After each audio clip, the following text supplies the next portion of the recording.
오늘 본문은 크게 보면 이 두 가지 내용으로 우리가 살펴볼 수 있는데, 첫 번째는 부모와 자녀의 관계에 대해서 이야기를 하고 있고, 두 번째는 주인과 종의 관계에서 이야기를 하고 있습니다. 근데 사실 이 둘은 따로 구분된 것이 아니라 하나로 볼 수 있어요.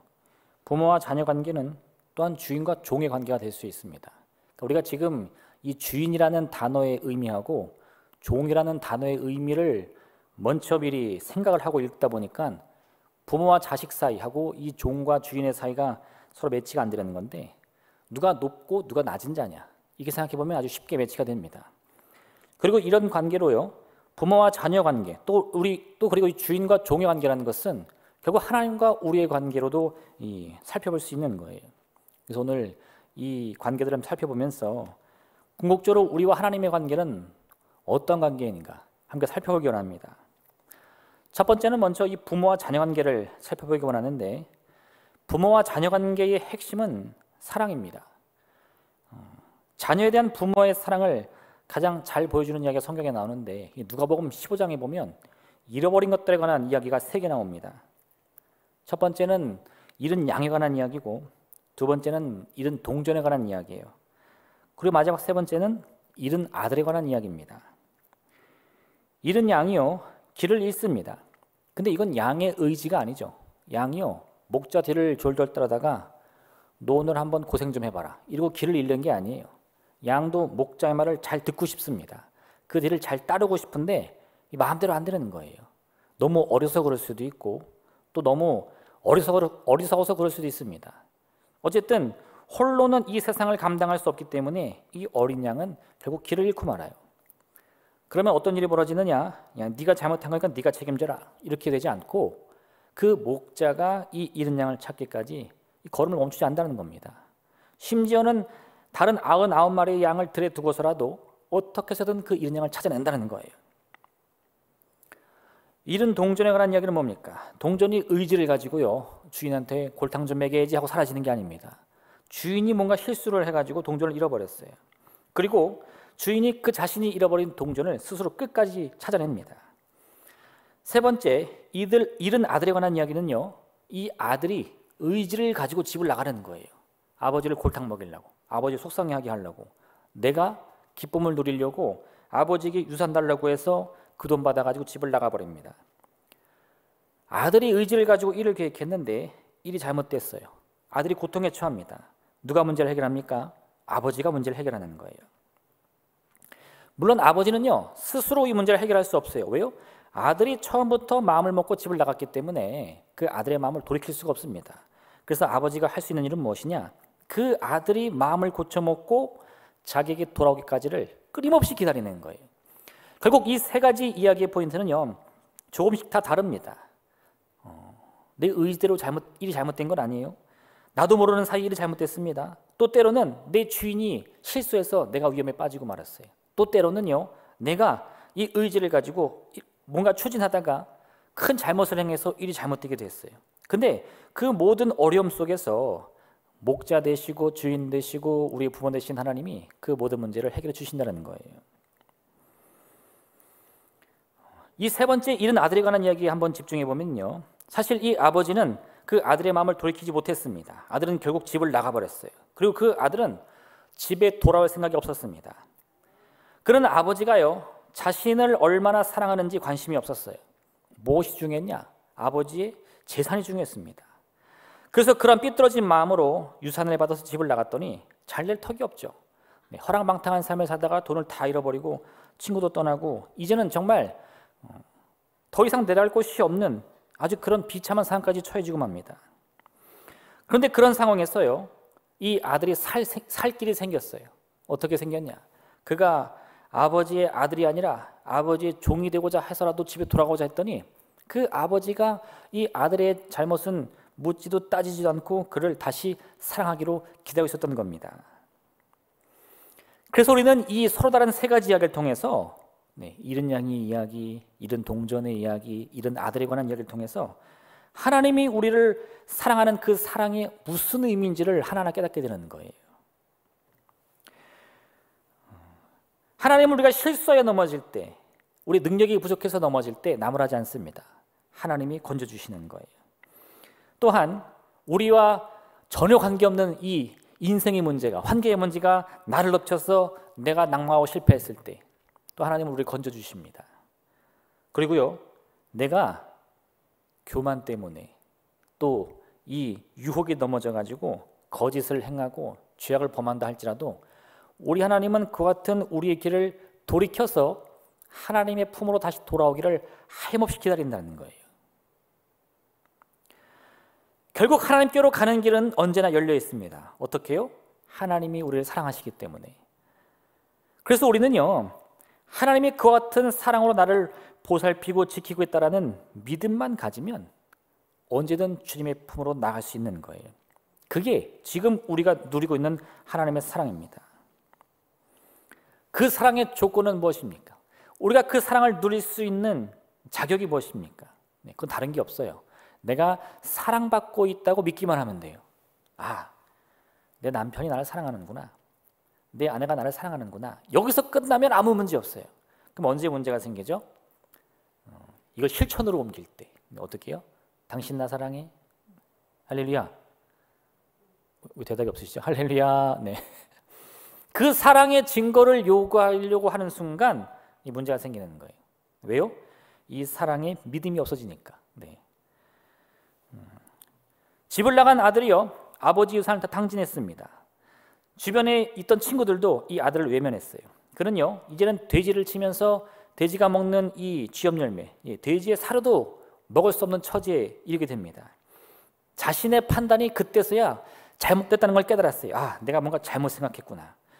아버지 유산 물려받아가지고 그 품을 떠나면 하염없이 행복할 수 있을 줄 알았는데, 내가 당신만 떠나면 행복해, 당신만 없으면 내 인생 최고야 생각했는데 아니었어요. 오히려 그게 나에게는 지옥을 선사합니다. 아들이요, 자신의 어리석음을 깊이 후회합니다. 그 문제가 해결되나요? 안 되죠. 예. 일이 이미 틀어져 가지고요, 우리 인생의 고통이 직접적으로 찾아오면요, 사실 그때는 그 문제를 돌이키는 게 너무 힘들어요. 네. 사실 그 전에는 믿기만 하면 돼요. 아, 아버지가 나를 진짜 사랑하시지, 결국 아버지가 돌아가시면 그 재산은 다 내 거지 라고 믿기만 하면 되는데 그걸 못 믿은 거예요. 그래가지고 그 유산 미리 주세요 하고 아버지 품을 떠나버린 거죠. 아버지 참견하지 마세요. 내 인생 내대로 살 거예요. 네. 근데 그게 어떤 결과를 가져와요? 나를 완전히 회복할 수 없는 이 고통과 슬픔으로 빠뜨린 거예요. 아들이요, 그것을 후회해보고, 아, 이전에 내가 아버지 집에서 누렸던 것이 사랑이었구나 깨달았지만 회복될 기미가 보이지 않습니다. 그래서 이 아들이 내린 결론이 뭐예요? 내가 아버지의 아들은 될 수 없고 아버지의 집으로 돌아가되 종 중에 하나가 되어서 이 배는 골지 말아야겠다, 이렇게 생각해요. 그러니까 그게 아들이 생각한 유일한 해결책입니다. 내가 이제는 종이 돼가지고 이 부자간의 인연은 끊어졌으니까 그럼 회복이 안 될 테니까 그냥 굶어 죽지나 말아야지, 이런 생각으로 구걸하러 아버지 집으로 돌아가는 거죠. 그런데 놀랍게도 그 결정이 그 인생을 회복시킵니다. 어떻게 해요? 아버지는 끝까지 그 아들을 사랑했어요. 그렇게 철없이 집을 나가서 아버지 재산 다 써버리고 집안의 분위기를 다 박살을 내놨는데, 그런 아들을 이 아버지는요, 조금도 변치 않는 마음으로 끝까지 사랑하기로 결정한 겁니다. 그럼 이제 뭐가 남았어요? 다시 그 아들이 아버지의 사랑을 믿고 신뢰하며 아버지 집으로 돌아가기로 결정하면 되는 거예요. 그럼 일이 해결된다는 겁니다. 그래서 이 아들이 또 철없는 생각에 아버지의 종이나 돼야겠다라고 돌아갔더니 그것은 어떻게 돼요? 아버지의 사랑으로 말미암아 문제가 해결되더라 이거예요. 여러분, 이게 진짜 부모 자녀 사이의 관계입니다. 네. 끝없는 사랑. 네. 그 사랑만이 이 부모와 자녀 사이의 관계를 붙잡아 주는 거예요. 자녀들의 철없는 행동, 철없는 말들, 네. 그것을 다 어떻게 감당할 수 있습니까? 부모라고 해서 상처를 안 받아요? 할렐루야, 할렐루야. 네, 얼마나 힘드셨어요. 네, 네, 이제서야 조금 웃으시는데, 네, 그죠? 내 마음 알아주시는구나, 그죠? 네. 그런데도요, 그걸 다 견뎌냈습니다. 무엇으로요? 내가 이 아들 잘 키워가지고 어디 한번 부귀영광 누려봐야겠다 하셨나요? 아니죠. 네, 부모된 사명으로 그 자녀를 끝까지 사랑하는 거예요. 그게 이 가정을 지키는 진정한 힘이 된 겁니다. 우리 인생도 마찬가지예요. 우리 인생이 이렇게 살아갈 수 있는 이유는요, 사실 다른 거 없습니다. 태어나면 자기가 다 먹고 살 길이 있어. 네. 반은 맞고 반은 틀려요. 왜냐? 태어나면요, 사람은 다 먹고 살 길이 있어요. 왜? 하나님이 그를 끝까지 사랑해 주시니까. 그거 없으면요, 우리는 알몸으로 왔다 알몸으로 가는 인생이 아니라 알몸으로 오자마자 알몸으로 가는 인생 되고 말아요. 살 수가 없습니다. 오늘 이와 같은 귀한 사랑을 여러분의 마음에 품으시길 부탁드립니다. 그 사랑의 관계 속에서 부부관계도 마찬가지고요, 부모 자녀 관계도 마찬가지고 나와 하나님과의 관계도 함께 유지될 수 있는 거예요. 어떤 상황에서든 내가 부족해도 혹은 나랑 상관없는 문제 때문에든 혹은 내 교만 때문이든 다 관계없이 그 사랑이 있기 때문에 우리는 다시 회복할 수 있고 내일을 꿈꿀 수 있는 겁니다. 이 귀한 사랑을 함께 나눈 여러분 되시기를 부탁드립니다. 두 번째, 여러분, 주인과 종의 관계를 한번 살펴봐야 되는데 이 주인과 종의 관계 핵심은 뭐냐? 그것은 신뢰입니다. 종은 주인을 충성하며 섬겨야 하고요, 주인은 종을 소중히 여겨야 됩니다. 근데 이게 다른 뜻이 아니에요. 사실은 이 높고 낮음의 관계가 있기 때문에 단어를 서로 섞어서 쓴 것뿐이지 충성하는 것과 소중히 여기는 것은요, 서로에 대한 신뢰가 없으면 불가능합니다. 종과 주인의 사이에서 반드시 있어야 하는 관계는 그건 신뢰 관계예요. 다윗이 왕이 되었을 때 밧세바라는 여인을 보고 첫눈에 반합니다. 그리고 어떻게 했죠?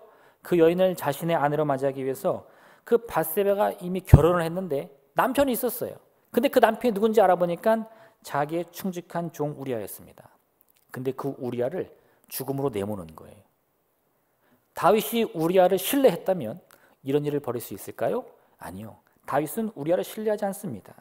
그래서 그 남자를 쉽게 죽일 수 있었던 거예요. 그리고는 결국 그 밧세바를 자신의 아내로 얻었는데 하나님의 선지자 나단이 그런 다윗을 꾸짖습니다. 다윗이요, 주인은 뭐든지 다 해도 되는 줄 알았어요. 종의 목숨도 자기 마음대로 해도 되는 줄 알았는데 아닙니다. 왜 그럴까요? 다윗은 우리아의 주인이지만 또한 다윗은 하나님의 종입니다. 내가 지금 저 사람의 주인이라고 해서 그 종을 내 마음대로 다룬다면 나는 내가 하나님의 종인 것을 인정하지 않는 거예요. 우리는 누군가의 주인일 수 있지만 또한 동시에 누군가의 종일 수 있습니다. 그래서 내가 주인이 되든 종이 되든 나의 주인을 혹은 나의 종을 신뢰하며 섬겨야 되는 거예요. 소중히 여겨줘야 되는 거예요. 그게 하나님의 참된 종으로서 우리가 해야 할 일인 겁니다. 이 모든 일의 핵심에 바로 신뢰가 있는 거예요. 정직해야지, 열심히 해야지, 성실해야지, 이런 아주 다양한 어떤 이 능력들이 요구되는데요, 그 모든 것들을 하나로 요약하면 그건 신뢰입니다. 앞서 말씀드린 이 잃어버린 아들에 관한 이야기 다시 한번 생각해 보십시오. 아들이 아버지를 버리고 집을 나간 이유가 뭘까요? 아버지를 믿지 못했기 때문인 겁니다. 신뢰가 무너졌어요. 아버지는 아들을 끊임없이 사랑하며 믿었지만 아들은 아버지를 믿지 않습니다. 그럼 어떤 일이 벌어지죠? 아버지가 아버지를 안 보여요. 아버지가 뭘로 보여요? 돈주머니로 보이는 거예요. 그 빨리 나 주세요. 나 그 돈 갖고 나가고 싶어요. 이렇게 되는 거죠. 사울은요, 왕이 되었을 때 이 다윗을 자신의 장관으로 세웠는데 다윗이 가는 곳마다 승리를 하며 이스라엘의 영광을 가져옵니다. 근데 그게 어떻게 보여요? 아주 속이 뒤틀리는 거예요. 사울은 천천히요, 다윗은 만만이라. 아니, 저놈이 내 미치했는데 왜 저런 일이 노래가 들리지? 하고 막 속이 쓰리니까 다윗을 죽이고 싶은 거예요. 주인이 종을 신뢰하지 않으니까요, 그 종이 아무리 자기에게 유익을 가져다 줘도 그게 마음에 들지 않습니다. 결국 이 사울은 다윗을 죽이로 작정하는데 이 이스라엘의 모든 이 군사력을 다 동원해서 다윗 찾으러 다니는 거예요. 그러면 누가 좋으냐? 호시탐탐 이 이스라엘 노리고 있던 블레셋이 기회를 엿봐가지고 이스라엘 쳐버리는 거죠. 그래서 사울과 그 아들이 이 블레셋과의 전쟁에서 죽는 거예요. 서로의 신뢰가 깨지면요, 아무리 자비로운 주인일지라도 아무리 유능한 종일지라도 그 관계 유지할 수 없습니다. 한쪽에서 신뢰를 잃어버리면 유능한 종을 두고도 그 주인이 망합니다. 한쪽에서 신뢰가 무너지면 아무리 뛰어난 주인을 모셔도 그 종이 망하는 거예요. 하나님과 우리 관계도 마찬가지인데 하나님이 아무리 우리에게 사랑 주시고 은혜 주시고 축복 주시고 생명 주셔도요, 우리가 그런 하나님의 손길을 신뢰하지 못하면 조금도 누릴 수 없습니다. 부모와 자녀 관계이든 친구 사이의 관계이든 서로와의 관계를 유지할 수 있는 가장 큰 힘은 이 신뢰인 것을 꼭 기억하시길 부탁드립니다. 그럼 이 신뢰라는 것은 뭘까요? 신뢰라는 것은요, 잘 들어보세요. 너 나 믿지? 나도 너 믿어. 이러면 안 되는 거예요. 너 실망이다. 나는 너 믿었는데. 이러면 안 되는 거예요. 신뢰라는 것은 상대가 나를 믿고 있겠지라고 믿는 게 신뢰가 아닙니다. 그건 거래예요, 거래. 네가 나를 믿으니 나도 너를 믿는다. 네, 할렐루야. 오는 말이 고야 가는 말이 곱지. 네. 받는 게 있어야 주는 게 있을 거 아니야? 이거 다 안 돼요. 이건 다 자기의 이기적인 생각일 뿐입니다. 참된 신뢰라는 것은요, 그가 지금 당장은 나를 어떻게 생각하든 그를 믿어주는 거예요. 그를 밀어주는 거예요. 그게 진짜 신뢰입니다. 이게 사람 마음을 얼마나 괴롭게 하는지 몰라요. 내가 이 사랑하는 사람을 끊임없이 믿어주는데 이 상대방은 그런 나의 신뢰를 속된 표현으로 받아먹는 것만 같아, 이렇게. 네. 그래가지고 아주 억울하고 괴로울 때가 있습니다. 그럼 그럴 때마다 한 번씩 확인하게 되죠. 당신 나 사랑해? 너 나 믿어? 네. 이럴 때 우리가 유혹에 넘어지는 거거든요. 하나님이 언제 우리에게 사랑 주시면서 너도 나 사랑하냐? 너는 나 얼만큼 사랑하냐? 물으신 적 있어요? 한번 증명해 보이라. 네 목숨 내어 보이라. 이런 적 있어요? 아니요, 여러분. 우리 하나님 그런 분 아닙니다. 내가 어떤 상황에 처했던 하나님 끝까지 우리를 지키시는 분이고 찾는 분이에요. 내가 길을 잃었어요. 누가 날 찾아줍니까? 하나님이 찾아주시는 거죠. 내가 집을 나갔어요. 누가 날 기다려주십니까? 하나님이 기다려주시는 거죠. 여러분, 그게 내가 상대를 믿는 진짜 신뢰의 마음인 거예요. 지금은 그 사람이 정신 못 차릴 수 있어요. 뭔지는 모르겠지만 정신이 딴 데 있는 것 같아요. 그래도 그 사람을 믿어주는 거예요. 그 신뢰의 마음이 결국은 그 사람이 나를 믿게 하고 내 사랑을 깨닫게 해서 그 둘의 관계를 유지해 주는 겁니다. 이게 뭐예요? 이게 부부 관계고, 이게 부모 자녀 관계고, 이게 주인과 종의 관계인 거예요. 더 나아가면요, 하나님과 우리의 관계가 되는 겁니다. 어떤 분이 이제 사랑하는 사람 만나서 결혼을 했어요. 그리고 아들을 낳았습니다. 그리고 행복하게 살다가 이 아들이 아직 어린데 그 아내가 큰 병에 걸려서 세상을 떠나고 말았어요. 그랬더니 이 남편이 깊은 절망에 빠집니다. 근데도 이제 이 어린 아들이 하나 있으니까 어떻게든 살아봐야 될 거 아니에요. 열심히 일을 하면서 이 아이를 유치원에 맡기기도 하고 뭐 사람을 써보기도 하고 막 모든 방법을 동원해서 키웁니다. 근데도 이게 잘 안 될 때가 있어요. 회사 일을 하는 게 뭐 마음대로 됩니까? 막 야근하기도 하고 출장 가기도 하고 보통 힘든 일이 아니었습니다. 한 번은 그래서 회사에서 또다시 출장이 잡힙니다. 오랫동안 집을 비워야 되니까 이 아버지가 걱정이 생긴 거예요. 혹시 어린 아들이 밥을 굶을까 봐 밥솥 가득하게 밥을 해놓습니다. 그리고 이거 열어서 먹어라. 냉장고에 있는 반찬에도 꺼내 먹어라. 사실 뭐 어린 아이가 뭐 그걸 하겠어요. 그러니까 또 그 집 근처에 있는 분식집, 떡볶이집 사장님 찾아가가지고 아이 사진 보여주고 이름 보여주고 돈 미리 주면서 아주 신신당부하는 거예요. 혹시라도 우리 애가 배가 고파가지고 오면 좀 그냥 주세요. 많이 먹으면 더 주세요. 제가 갖다 와서 꼭 돈 드리겠습니다. 그렇게 하고 이제 출장을 갔습니다. 그 3일 만에 다시 돌아왔어요. 집 문을 열자마자 뭐 아들이 뭐 눈물 콧물 난리 났죠. 아빠 하고요. 그랬더니 이 아들이요 주섬주섬 뭘 하는데 보니까 밥솥을 열더니 밥을 이렇게 푸는 거예요. 그 냉장고를 꺼내가지고 막 반찬을 준비하는 거예요. 아빠 이렇게 보니까 밥을 거의 먹지도 않았어요. 이 아들이 이렇게 말합니다. 혹시 내가 밥 다 먹으면 아빠 배고플까 봐 아껴 먹었어. 근데 여러분 밥솥에 3일 된 밥 먹어보셨어요? 네. 뭐 끝날 때부터 신내가 펄펄 납니다. 근데 어린 아들은 그걸 모르는 거예요. 그렇게 밥상을 차려준요 아버지가 그 신밥을 다 먹는 거예요. 아들이 차려준 그 밥을. 속으로는 아주 펑펑 울고 싶었지만 그 눈물 끝까지 참아가며 아주 행복한 모습으로 먹습니다. 왜요? 아들을 믿으니까, 아들을 사랑하니까. 여러분 참된 신뢰라는 것은요 지금의 상황 고려하지 않습니다. 야, 이 정신없는 놈아, 밥이 3일 됐으면 쉬었는데 그걸 먹으라는 거야. 네. 그런 거 따지지 않아요. 너희 아빠가 먹으라는데 안 먹었어. 따지지 않아요. 그 아들의 마음을 알기 때문에 지금 무슨 상황인지요 따지지 않고 그 아들의 사랑을 그대로 받아주는 거예요. 하나님이 우리를 신뢰하는 이유가 무엇입니까? 우리를 사랑해 주시는 이유가 무엇입니까? 우리 위에 군림하기 위함이 아니에요. 우리를 무슨 통치자처럼 다스리려고 하는 게 아닙니다. 우리를 종으로 부르려고 위한 것이 아니에요. 이 신뢰의 관계로 창조주이신 하나님과 아무것도 아닌 이 피조물 같은 우리가 사랑의 관계로, 신뢰의 관계로 이 존재라는 어떤 틀을 넘어가지고 하나로 연합할 수 있다는 그 기적을 보여주시기 위한 거예요. 여러분, 남편과 아내가 하나가 된다는 것은요, 그건 기적과 같습니다. 저도 이제 결혼한 지 13년 정도 됐는데, 할렐루야. 네. 벌써 그렇게 됐더라고요. 네. 우리 아내가 너무 사랑스럽지만 가끔 생각해 보면, 야, 결혼 생활은 기적이다. 네. 할렐루야. 네. 다들 아멘 하시죠? 네. 이건 기적이에요. 네.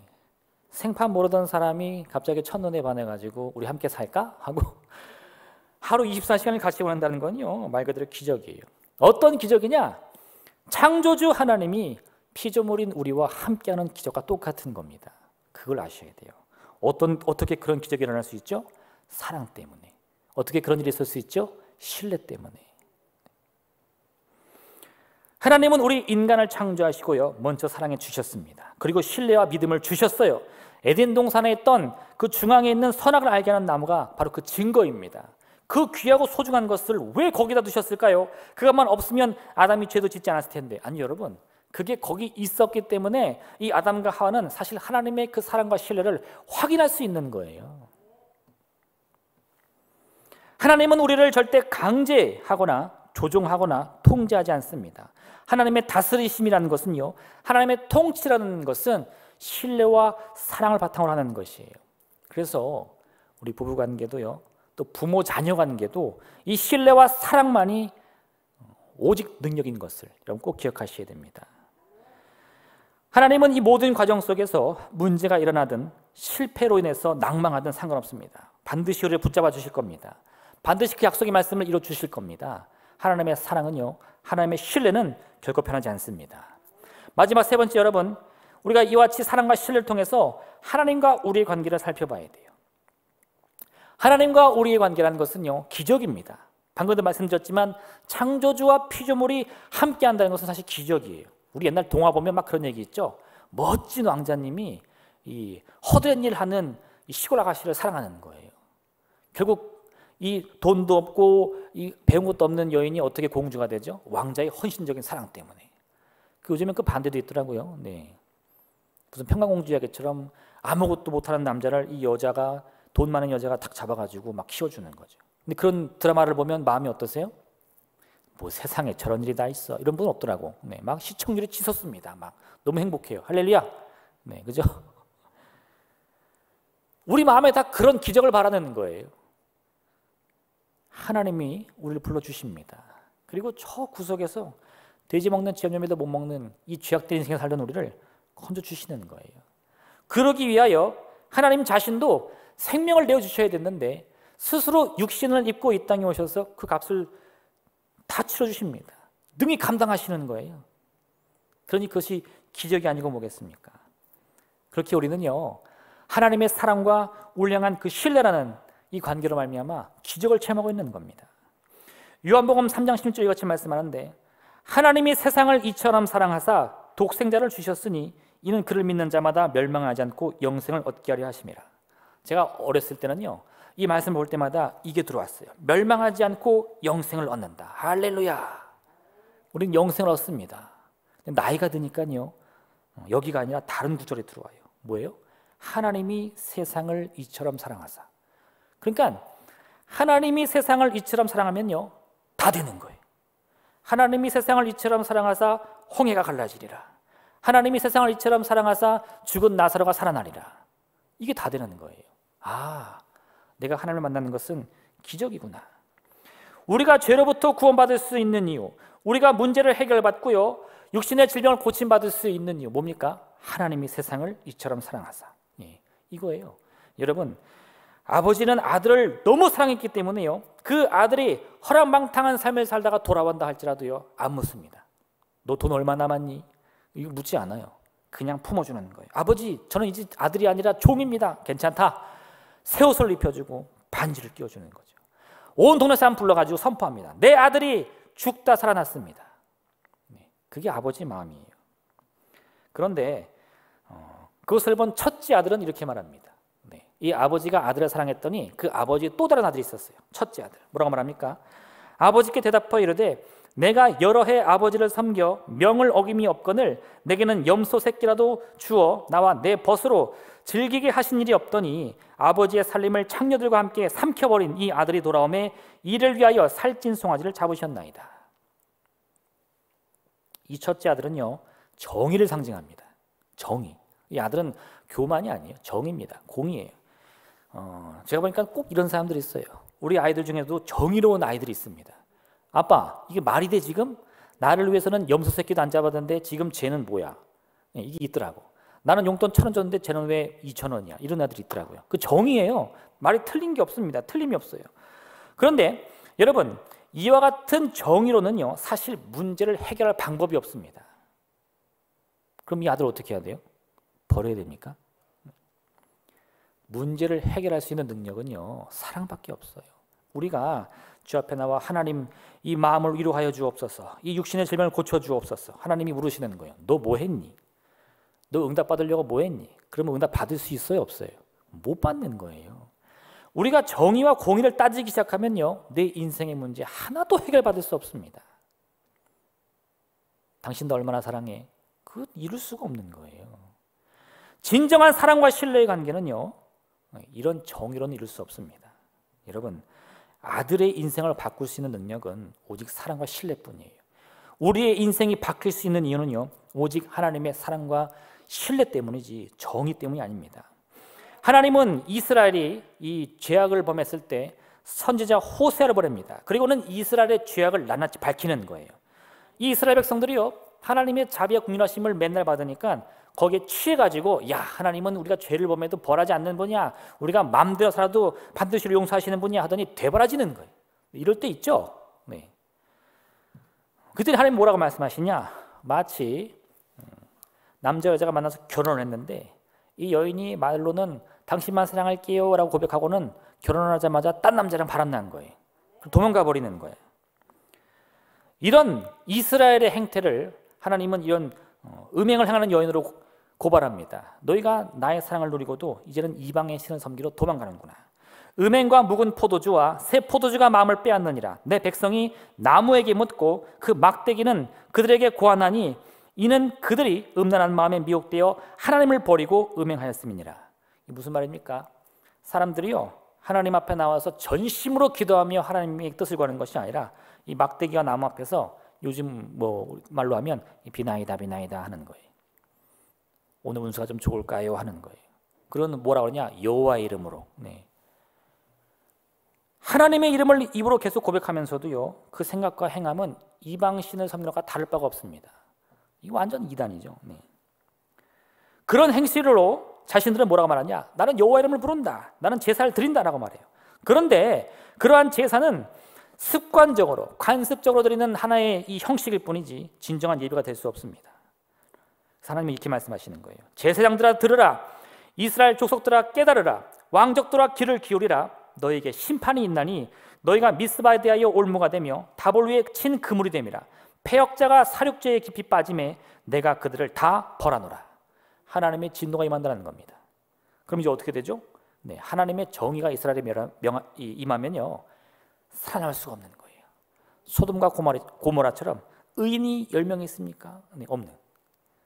1명 있습니까? 네, 없는 거예요. 어떻게 멸망해야지.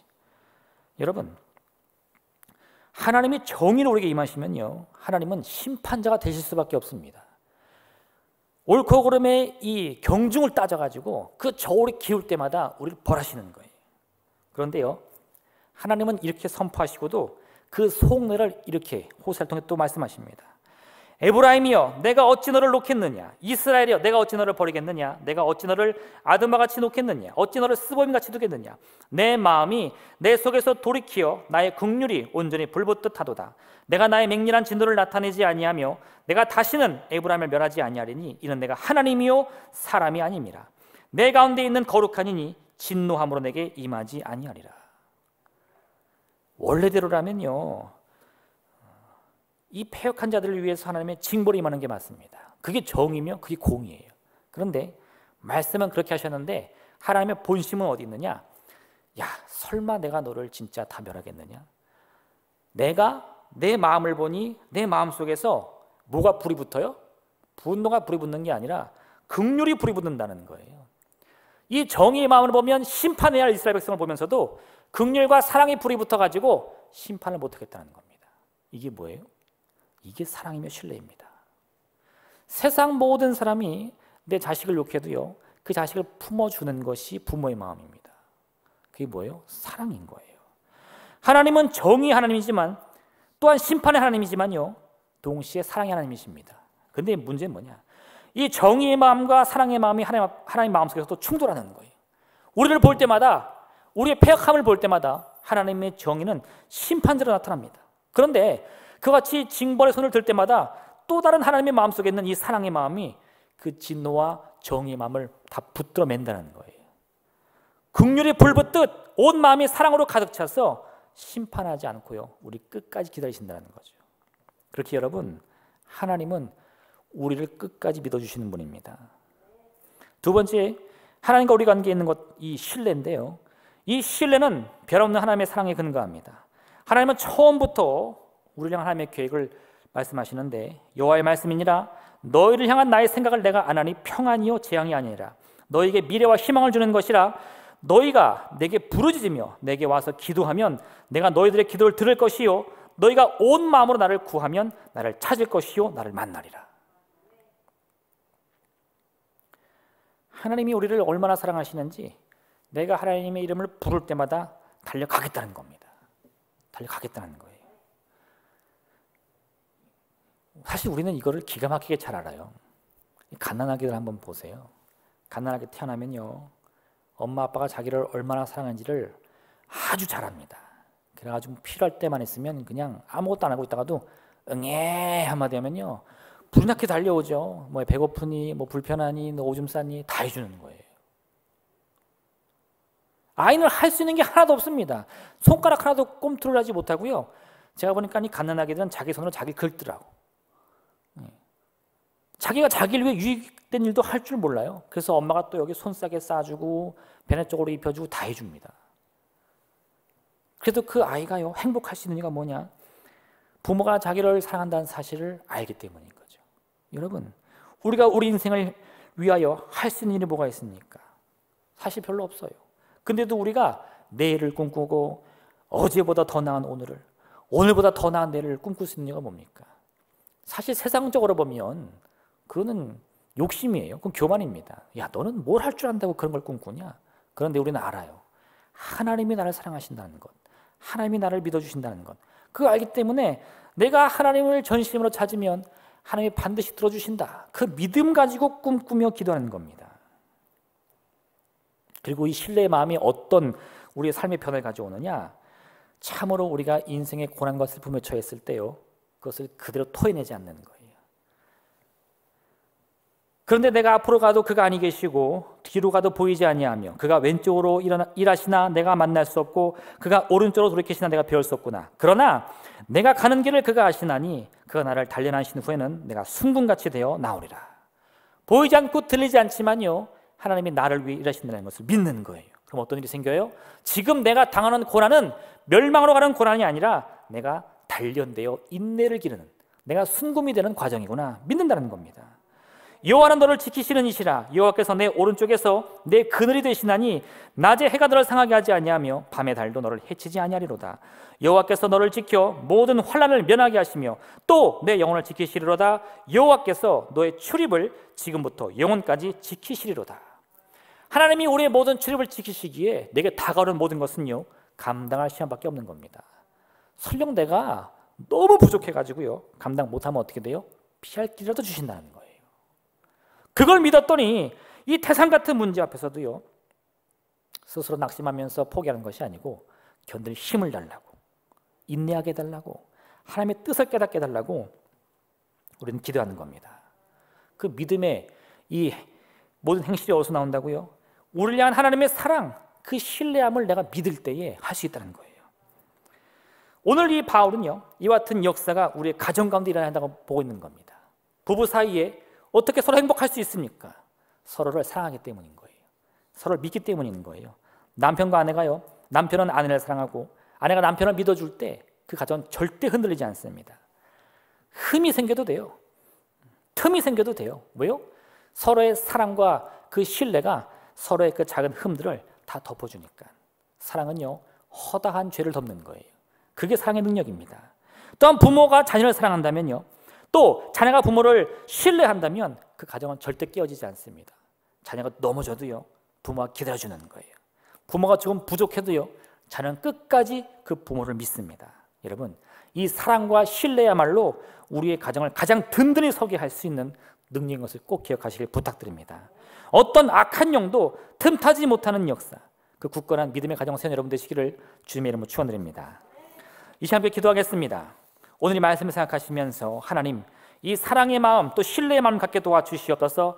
내가 누구를 만나든지 간에 이 귀한 마음으로 그의 마음의 문을 두드리게 하여 주시옵시며 우리 가정이 또 우리 친구 사이가 이웃 사이가 하나님의 은혜와 사랑으로 돈독해지게 도와주시옵소서. 또 더 나아가서 하나님과 우리 사이에 이 영원한 사랑과 신뢰의 마음으로 말미암아 우리가 믿음의 반석에 설 수 있음을 알게 도와주시옵시고 어떤 고난과 문제 앞에서도 결코 넘어지지 않는다는 고백을 저 앞에 올리게 하여 주옵소서. 주님의 이름 세모로 간절히 기도하겠습니다. 주여